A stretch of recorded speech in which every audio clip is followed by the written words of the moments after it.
Today you will learn Rust data types, functions, and see how everything fits together. By the end, we will have a working token-like contract that you can deploy and test. We'll start with an empty file and build this step by step. Open your code editor and let's begin. First, let's create a new project. Cargo near lesson. Let's go inside of our file. Let's delete this code and start from the scratch. I will type everything as we go. First, we need to write library. Let's go for the second line. Near contract state is basically a struct, a custom container for our data. It tells near that this struct holds our contract data.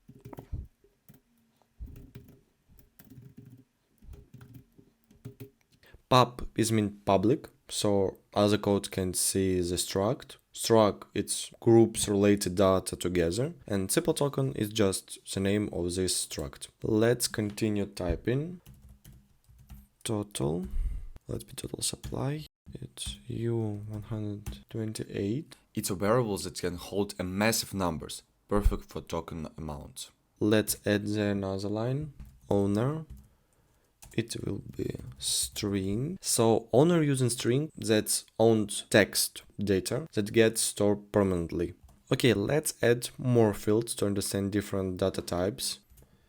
The name, string, decimals, U8 is about bool. Let's understand these data types. I'll repeat about U128. It's really big integer. It can hold 340 trillion.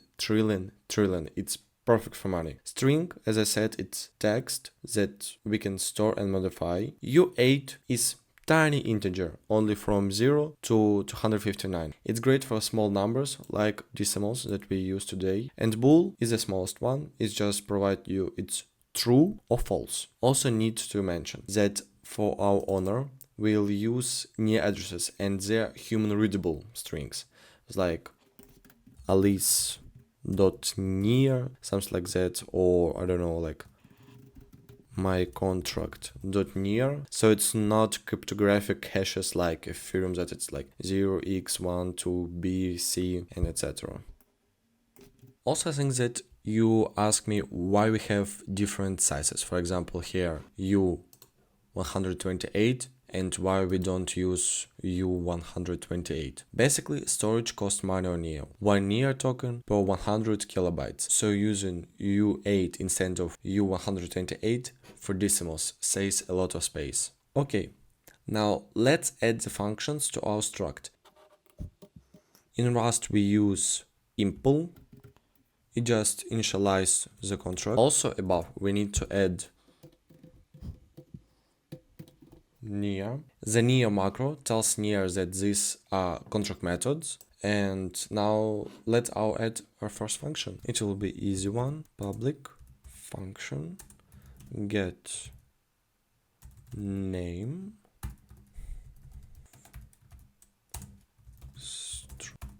self name. Now let me break this down. First, public function. The public function that anyone can call it from outside. Get name is a function name. This self means we can read the struct data but no change it. And this function returns a string. Now a small hint for you. Think of it like a library book. The struct is like a library. We owned a book called, for example, name, and someone asks for the book, they call get name. The library can't give away the original because the library wouldn't have it anymore. So the library makes a photocopy. That's what .clone exists. That's what .clone does. So if, for example, you'll write just self.name, it will provide you an arrow. This is like giving away the original book. If we want, for example, to use self.name, for this we have other alternative approaches. For example, write the sample before and also write it here, so it's don't just take it, it just borrow it. Okay, let's move back to original one. Let's add another, will be public function set name, and now we have mutable self string dot equals new name. As I said, notice that we have mutable self. The mute, this one, means we can modify the struct data. This function can change the name field, and self basically takes ownership and destroys the struct. Also, you can use this one. Maybe you saw somewhere that write just self. It takes ownership and destroys the struct. And we almost never use this in the contract. So we'll always write like this. In our case, it's mutable, so mute self. Okay, not all functions should be public, so let's add a private function. Okay, let's create is it valid amount, and in return we have a bool, true or false. Amount self u18 bool, and let's return this.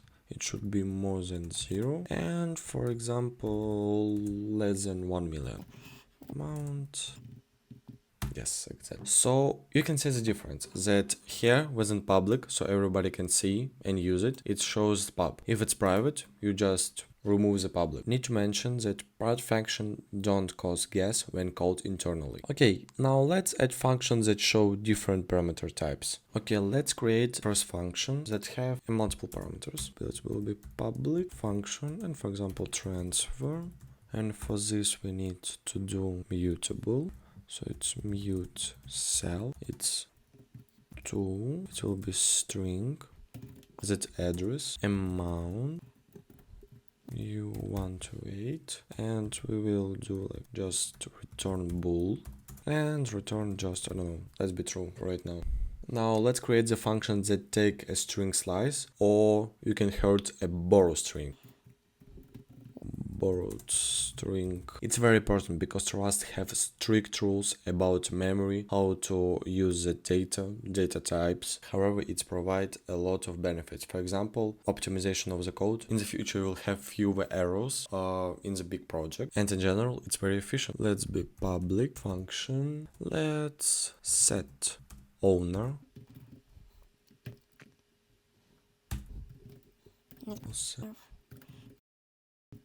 Owner.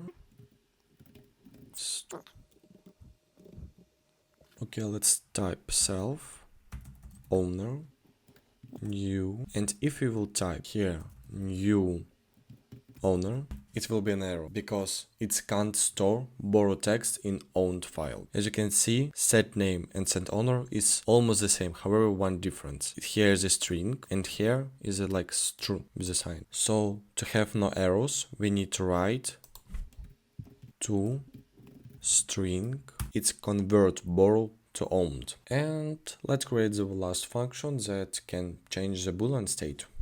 Let's be, for example, will be really popular one is freeze the contract function pause mutable self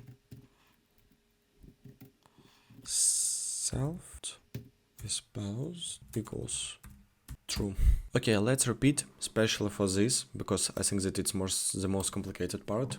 Think of it like borrowing versus owning a book. This one, it means that let me borrow your text temporarily. And toString, let me make my own permanent copy to store. Okay, let's do the last part. Our contract needs to be initialized when deployed. So let's add an init function. For this, typically it should be like in the top, so we'll also write it in the top. It's not obligatory, however, it's like in general rule for fancy more. Function u, and let's initialize owner string name string total supply and self total supply owner name decimals. For decimals, we can write, let's be it, for example, 18. It's like standard token decimals. And also we can write that, for example, our contract is not paused, so it will be false. Oh, and I almost forgot one part. We need to add the macro. Here, this macro marks that this is an initializing function called once when the contract is deployed, takes permissions needed to set up the contract, and returns self, which is our simple token, Struct. You just built your first near smart contract from scratch. You understand Rata data types, functions, and how they work together. The link to the complete code in the description. Try to compile it, and I will see you in the next video.